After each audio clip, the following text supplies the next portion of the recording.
Hey, family, it's your sister Jocelyn here, and welcome to another episode of Faith on the Journey. If this is your first time tuning in, we welcome you. We are so glad that you are here and want you to know that we're committed to helping you strengthen your faith, heal your heart, and discover a sense of community. And we do so in a variety of ways by connecting you with a team of Christian counselors and offering trauma healing groups and helping churches across the country to start trauma healing ministries. You can learn about these resources and so much more by visiting our website at faithonthejourney.org. Again, that is faithonthejourney.org. Now, today we're welcoming to the show an awesome businesswoman, but also an amazing woman of God, Carrie Pierce. She is a ghostwriter, author, and publisher. She's the co founder of Morgan Pierce Media and Publishing, which is a premium level hybrid publisher that removes the intimidation often felt by a publishing journey. Carrie has seen firsthand how sharing your story via a book can be such a large part of someone's healing journey. And she will discuss the role a book can play in your life today and give some advice to those who are listening. And so we're grateful to have her on the show. Thank you so much, Carrie, for accepting my invitation. Oh, it's a pleasure to be with you and your listeners today, Reverend Jocelyn. I'm really looking forward to our time together. Thank you for the opportunity. Me too. And I'm excited because I have a love for writing. And so I think this is an important topic for our listeners to hear about. But before we talk about the topic at hand, tell us a little bit about yourself and what inspired you to go into this field.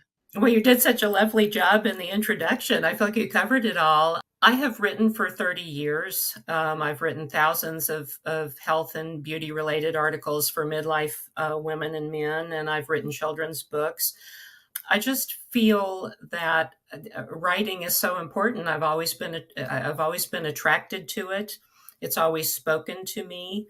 Words and communication, I think, is extremely important. Even as a young child, I was drawn to writing and reading and literature and all of that stuff. So it's been a wonderful opportunity to help other people bring their love of words to the fore. Yeah, it's such a ministry in that. And you work with a number of individuals over the years to help them to write a book. And I'm wondering, what did they say was their motivation in taking the step to write a book? Why do people usually come to you with this? In my experience, especially as a ghostwriter, I almost constantly it is the motivation to help others heal. I think we are wired to go through challenges and struggles and then turn and offer a helping hand to others. I think that's what we are made for. That's what we're created for. It's what we're meant to do. So most of the authors that I have worked with, that has been their motivation. They've gone through things like cancer, horrible experiences and traumas and tragedies in life, horrible challenges. And once they get to the other side where they're better able to see the blessings, there's blessing in everything. We sometimes just have to dig deeper for it. They see the blessings, they see the strength they attained through that time of struggle, they see the growth, they see the presence of God that was with them through the whole entire journey. It becomes very important to them to then turn around and lend a helping hand to others. Yeah, yeah, I agree with you completely. That was my motivation as well. But I also want to look at the other side of that coin, how it can be a healing process for those who are writing, how it can help them even move forward in their healing journey. Can you speak to that a little bit? Yes, I think you're absolutely right. There is a tremendous amount of healing that is found in writing. I think whether it's writing a book or writing a series of articles or a newsletter or even journaling, my belief is, and I've seen it played out with writing for others and helping others getting their books pulled together. If you can't feel it or you won't feel it, you can't heal it. And so when you are journaling or when you are writing or putting your story into a book, you're having to really confront yourself and you're having to really look at your life. That doesn't allow you to leave much hidden or buried because you have to bare your soul and put it on the page. And I think it's especially brave to do that, but it's even more so to do that and then allow the world to see it. Writing is enormously cathartic. It is, but going back to what you just said about how that could be scary, there's such a level of vulnerability there and navigating that. Sometimes people might want to write a book, but they're scared and intimidated by the fact that you do have to be exposed to some extent. What do you say to someone who's really struggling with that? First of all, that's totally normal and natural, and if you're not feeling that way, there's something wrong. So, you should see that as a perfectly normal beginning step in this process. I would say, though, it's very important to get out of your way and to get out of God's way. If God has a message in your heart that He has put upon you to share, you need to get yourself and your insecurities out of the way, and you need to allow that story to come out. And usually, with first time writers, that's a very difficult thing to do. You need to write your first draft almost, and I hate to use this expression, but almost in a vomitous way. You need to just let it come out and pour onto the page without judging it, but you have to get it out. And so that's the very first step. And then once it's out there, you can begin the honing process. You can tighten here, you can change words there. It's a crafting that then occurs. But first and foremost, you have to identify what that message is God has put on your heart. You need to make sure that it is of service to others and a spreading of light into this world. This world needs light so tremendously now. And then you begin the crafting. So, good writing is really a combination of science and art when you get right down to it. It's a craft. And if you find that you're intimidated or you're not able to get past your fears or your insecurities or your uncertainties, that's where possibly looking into hiring a ghostwriter comes into play, because that's what we do is we provide the crafting for your story. You provide the story, the experience that you have lived through, but then you turn it over to us to craft for you in your voice. And so that's really essentially what a ghostwriter does. So, most important thing for first time writers, get out of your own way and trust the process. Yeah, that's huge. It's a challenge, but with the right support and prayer.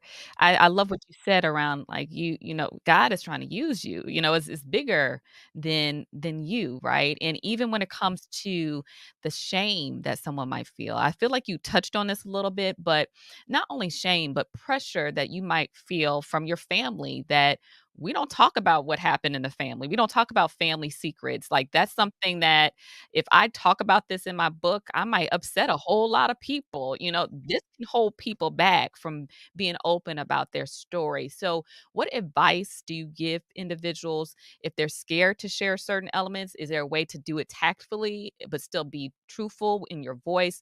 What can you speak to surrounding that question? That's a really good question, and that is something that has to be weighed very carefully, because I've worked with authors that have incredible stories of overcoming rape, incest, molestation, drug and alcohol abuse, living on the streets.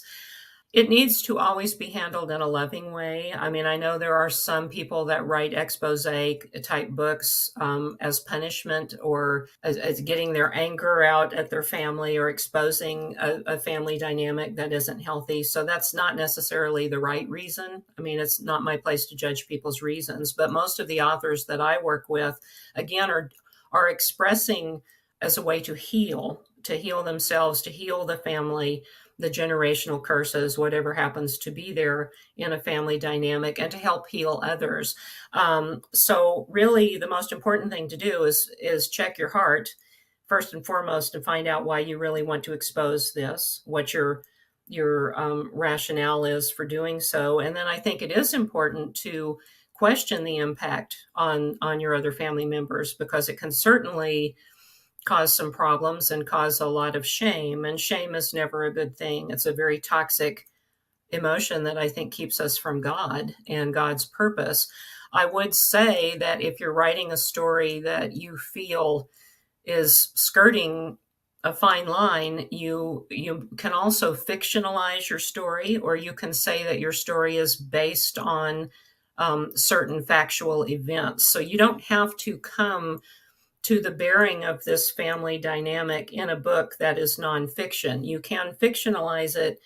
You can change names. You can change characters enough so that they're not recognizable, but that the whole core mission of your story stays intact. And then I think if you are going to do something like that, you do need to protect yourself legally, because, there are family members that do sue other family members, and that's not a happy spot to be in. So check yourself. I would speak to the family members about your intent, about what you're going to be revealing. You have to work through that and then protect yourself legally. But the fictionalized process, or basing your book off of factual events, that's a good loophole that can take a lot of pressure off of everybody. That's helpful. That's a really good tip. And in terms of even sharing certain things about yourself, right?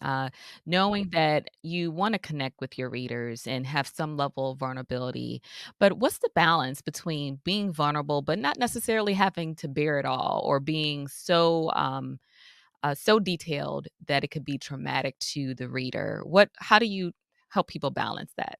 That is a very important balance, and it's sometimes a battle that the author is not willing to listen. They have an agenda or an end result for their book, and they just want it all laid out there. When I write, I am a firm believer. There is a saying, no tears in the writer, no tears in the reader, which means that if you are writing something that doesn't touch you, it's going to fall flat with your reader. And that's important to pay attention to. But the far side of that is what you just said. If you're bearing a lot of things that make you squirm, and you've lived through them and had time to sit with them and heal or work on the damage that they did, to go this is the second time in this interview I've used this word vomitous, to go and just spew it all over your reader, that's almost assaultive. And so you do have to find a way to understand your audience, to understand your reader, to feed them the spoonfuls of what you have to share in palatable portions. Because I have read some books by people, and I have seen things in movies before too that were assaultive. I mean, there's not another word for it. And once you allow those things into you, they stay. I mean, we've all read things or seen things, that movies years ago, that there are scenes that were so disturbing, they're still in us. We still see them, we still think about them. Touching somebody to that degree is not necessarily a bad thing, but I think you need to always be respectful of your reader and to always know your audience. And that's really the most important thing that I can say about that, I think. Yeah, that's vitally important. I'll never forgive you for what you did to me. I feel so dirty. I just don't know who I am anymore. I can't believe I'll never see him again. I've got to be strong for my family. I can't let him see me cry. What happens in this house stays in this house. I can't take this anymore. I feel like I'm living my entire life behind a mask. The mask is the keeper of secrets and master of illusions. It despises authenticity, fears transparency, and knows no vulnerability. The mask will stop at nothing to keep its image intact and emotions at bay. In its simplest form, the mask is the facade we project to the world. But what is hidden in the dark will come to light. Even if we master the art of wearing the mask, the pain that we've buried has the power to hold us captive in the shackles of shame, anger, and despair. But there is power greater than our pain, greater than our past, and greater than what the world says about us. There is a God who can heal us from our pain and can free us from defining our values based on the world's standards. There is hope, and you can embark on your journey towards freedom by reading the book Breaking the Power of the Mask by author and motivational speaker Jocelyn Jones. Discover the joy and healing that rightfully belongs to you. No more shame, no more fear, and no more hiding behind the mask. I'm breaking the power. I'm breaking the power. I'm breaking the power of the mask. Get your copy today by visiting breakingthemask.com.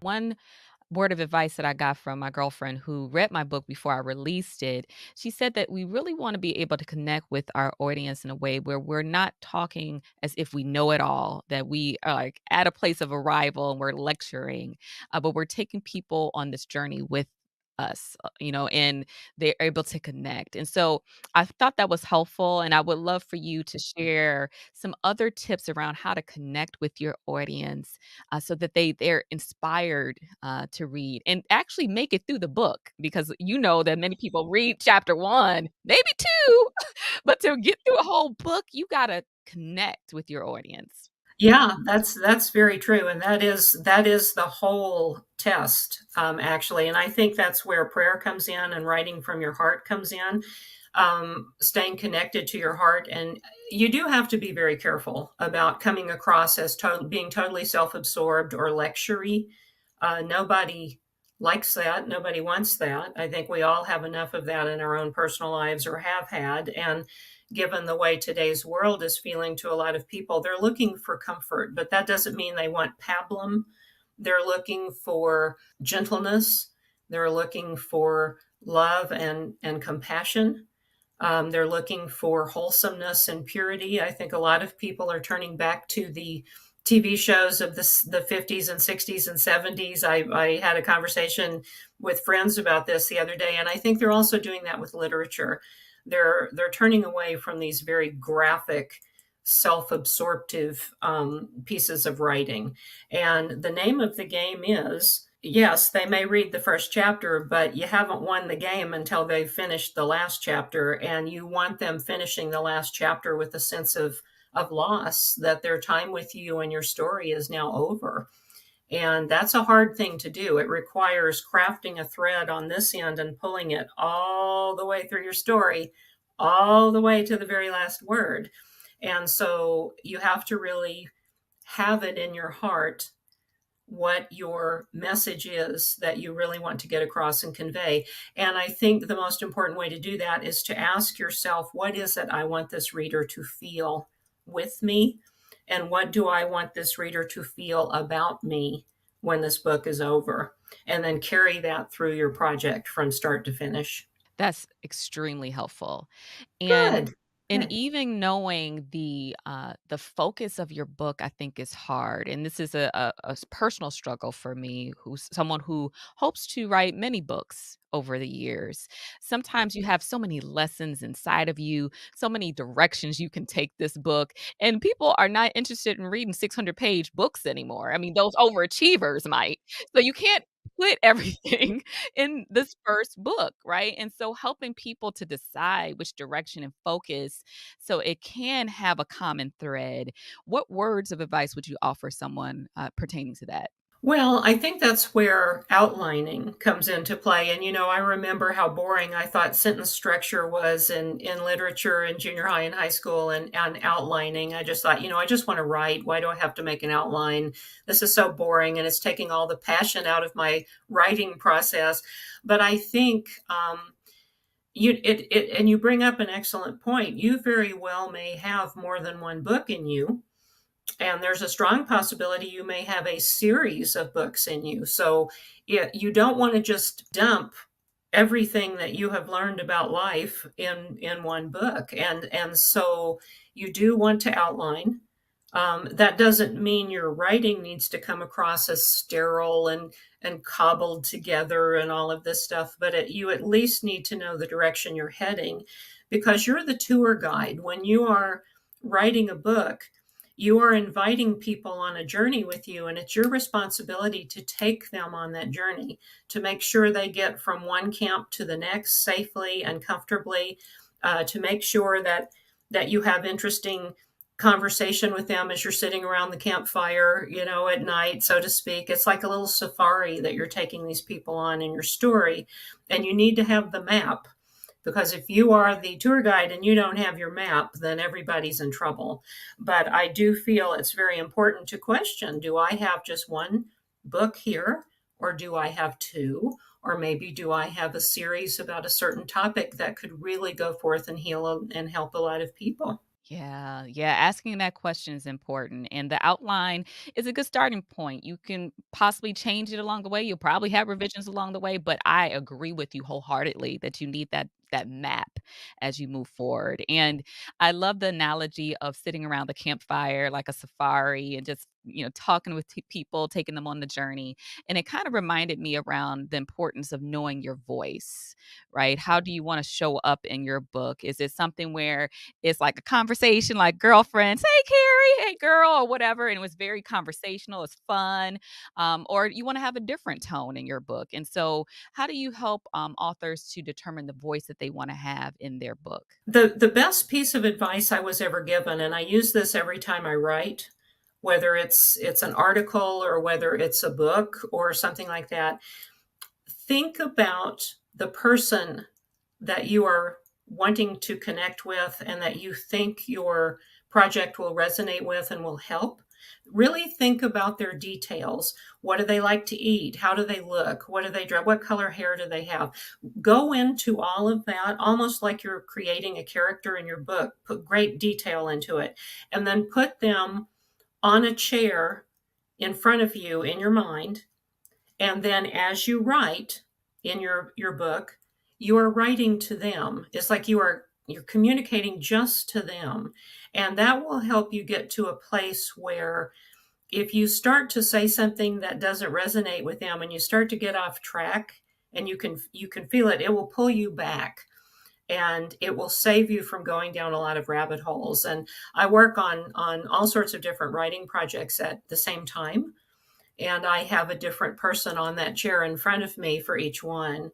And I have become, and I know that sounds kind of weird. It's not like I have an imaginary friend, but but it is helpful to understand who you're really trying to target with the content of your project. And you can really feel it if you start to pull away from your conversation with her. And I do think I have to tell you, we went through a period in writing where people were always doing first person. Their characters were all first person. It was I did this and I did that. We have become so self-absorbed as a culture that immediately that is a turnoff now to most people. And I think we're moving back to third person or more characters that we can move around. So I would say that's kind of something I try to talk people out of doing, is the first person anymore. It rings hollow and people are tired of it. Yeah, I agree. I do. And I was sitting here, there was so much that you said that it made me laugh because it's true. But I think we do have to be at a place where we know our audience. And I've heard people say that my book's for everyone. But in contrast to that, I've heard other people say, well, if your book's for everyone, it's really for no one in particular because you're not speaking to that audience of one, which you write to one, which will reach many. And it is. I know that when I write my email copy in a newsletter sometimes, and someone responds back and was like, "Oh my God, it was as if you were like speaking directly to me." That was exactly what I was going for, and that's how you want your reader to feel. That's absolutely true. And you verbalize that so perfectly. It is absolutely true. And it goes to trying to be all things to all people. You become so diluted, and your message becomes so diluted that nobody resonates with it and it doesn't touch anybody. So yeah, that's a great word of advice and wisdom you just gave. Absolutely. Yeah, yeah. So tell me, Carrie, how do you feel like sharing your testimony really relates to Christian principles, like in a book? Like, how is that connected to some of the things that we believe in our faith? I love that question. I think it probably feels to a lot of Christians very arrogant. I have such an important story. I'm going to write a book and share it with the world. But I think when you really get right down to it, Jesus used parable and a tremendous amount in his teachings. He used parables all the time to help people grasp his most important points. And I think throughout our history of civilization, we have always told stories to help generations coming up behind us, to help people that are struggling, maybe lost. We have always told stories, and that's really the only way we can have impact. You turn on TV, you watch a movie, you listen to a radio show, those are stories. They're just stories in a different format, but they're stories.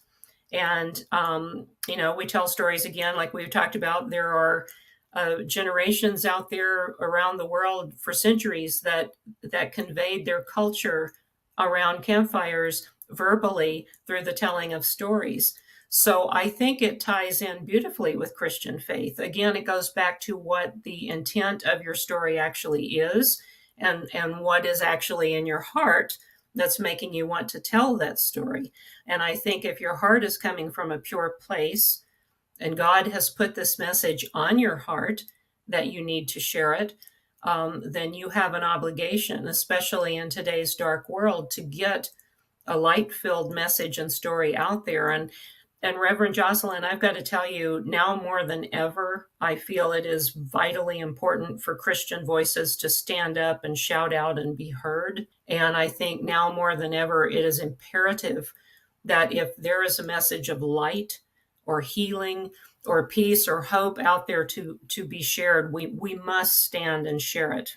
I couldn't agree with you more. I wanted to do this show for this reason because I believe that there are books and people that need to be written, but they're afraid, they don't know how, and they might have all these skepticisms around the process, for lack of a better word. And I want to address those and really give people that nudge to consider writing a book. And if they feel like they can't do it themselves, they might say, okay, I really am not a good writer, but I do have a great story. This is where your services can come into play. So my question for you is, you briefly spoke about what you do as a ghostwriter, but talk a little bit about that process. If someone were interested in working with your services, how would that look? You are absolutely right in what you just said. Everyone has a story. I mean, it astonishes me to just go to the store, the grocery store, and observe people. And you just see their struggles, you see their hopes, you see their fears. Everyone has an important story to share if they will just see it or recognize it or choose to. So if you find that you have a story and you're not secure in your writing abilities, there's absolutely nothing wrong with that. That's very common. Ghost writing is an interesting thing. And what that means is you hire someone that is a writer that specializes in ghostwriting. So, ghostwriting is interesting in the sense that there's no ego involved, because if someone were to come to hire me as a ghostwriter, they pay me a monetary amount, usually per word. And we do talk about our ghostwriting services on our website. But I spend a lot of time knowing this person so that I can speak in their voice. I work with them about where their story, their feelings around their story, what is pertinent to their story, what their core mission is for their book, who their audience is. We hash that out in great detail. But then I channel all of that together and I sit down and I tell their story. Only I tell their story in written format as them. When the process is done, their name goes on their book, not mine, and they get the glory, and their book is put out there into the world. For however it may end up. Some books go really far, and others don't. But each reader's that reads them appreciates the journey, and then. A really good ghostwriter understands that part of that payment involves them keeping their mouth shut. So it is never talked about that the book was written by someone else. It is that author's book. And it was just my privilege to be able to help them put their book together. So a ghostwriter comes in to walk beside you, to do the heavy lifting grammatically and writing that you're not comfortable doing. We work closely with you so that we speak in your voice and we hit all of the pertinent points in your story, and that your story is your story, and that it sounds like you, and that it's something that you're very proud of and that you feel good about having your name on, because at the end, your name is on that book, not mine. And so that's really essentially in a nutshell what the ghostwriting process is. Yeah, that is a wonderful service to offer individuals. You don't have to feel pressure to be an amazing writer to get your book out there because there's resources such as yours that are available. And for someone who's listening and they're like, this concept of ghostwriting, it almost feels wrong to take the credit for someone else who wrote the book. What would you say to someone who's kind of feeling a little funny about that? You know, it's interesting you'd bring that up because I'm doing a project right now for a wonderful woman who's had an amazing life story. And we've had several conversations. She comes back all the time, cycles back to this just feels wrong because it's your talent. And I have to tell her, yes, but you survived your story. You lived your story. You're the one that wants to convey your story because you care about people. And it's a difficult story. It's a very difficult story to write that she has to tell. But we've cycled back on this conversation several times. And she said, I just feel guilty. It's your talent. Well, your talent was surviving your story and then caring enough about others to want to help them heal through the process of sharing it. So that's the talent that you bring, and you're bringing the details I need to know, and you're bringing the voice that I need to use. And so it's just me sitting down doing the crafting part. It's no different than if you buy a pattern for an outfit, but you don't sew, so that you have this beautiful pattern, but now you need a seamstress to sew it for you. You don't put on the beautiful garment and then walk around town and say, I didn't sew this. So it's the same thing. You've paid a crafts person to make your outfit. Well, it's the same thing as hiring a ghostwriter. And again, I will go back to, if you have a good ghostwriter, they're never going to show up at a later date in the future, even if your book makes millions of dollars, and tap you on the shoulder and say, you know, by the way, I'm going to go tell the world I wrote this book. Yeah, we don't do that. And if you have one that does that, you've been woefully misserved. Yeah, that was a great analogy about the seamstress. And I'm gonna use that if if someone says that same objection. But yes, this was so helpful, and I want to, before we end our time together, especially since you've written many pieces around healing in someone's journey, through cancer, through other challenges in life, and so I'm just curious, out of all the research and themes that you've written about, what are some of the, best lessons that you can share with someone about the process of healing? I'll try not to cry when I do this. I'm going through my own process of healing right now. My elderly mom and I moved about a year and a half ago, it's been maybe 2 years ago, to start a new life in a new state. And just as we were moving, she went into kidney failure and was diagnosed very unexpectedly. She was just eaten up with cancer. And she passed 3 months after we moved into our house. And so this last year and a half for me has been very difficult. I'm having to start anew in a new place. I've lost my best friend. But I think as you get thrown into tragedy, um, you get thrown into an amazing group of people that are also walking this journey, brokenhearted people, trauma filled people. What I think, in a nutshell, to me is everyone has tragedy. We are all walking around with broken hearts, but we always seem to think we're alone, and we're not. We're surrounded by others that are struggling as well. I think life is an endless process of healing. And I think I read something the other day that really resonated with me. And it said, death is the last great healing. And it really helped me because I had been seeing mom's death as this great affront. It made me angry at God, which God is, I'm so close to God. I love him so much. And the last year and a half, I've just had my back to him a little bit because I'm angry. He took my best friend. He took my mom. And at a time we were starting a new life. And it was seemed so cruel. But when I looked at that quote, that death is the last great healing, I realized how true that is, and that God is always healing us, even when it looks like he's not, he is. And healing is so much more than just physical. It's emotional and spiritual and mental.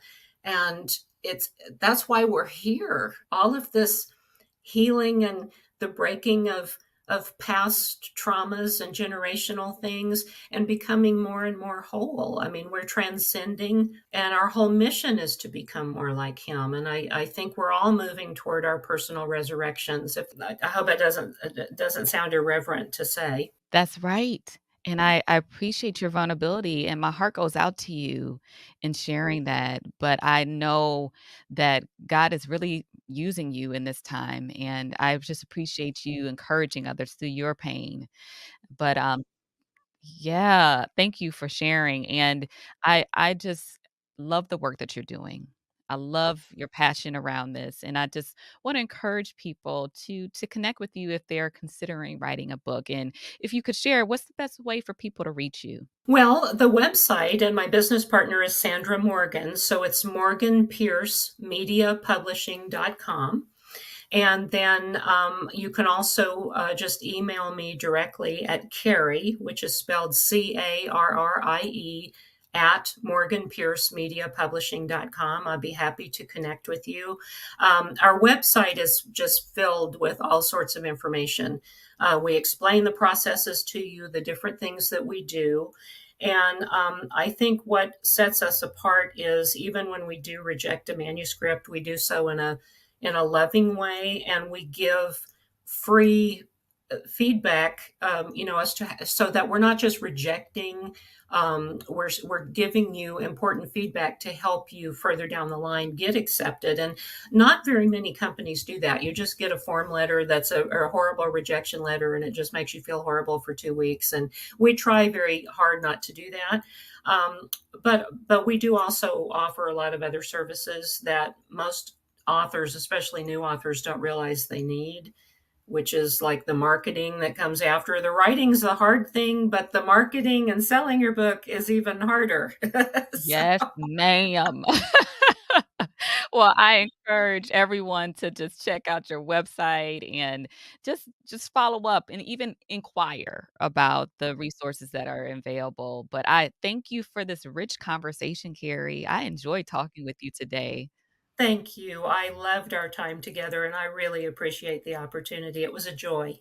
Thank you, Carrie. Thank you so much. And thank you all for tuning in to today's episode of Faith on the Journey.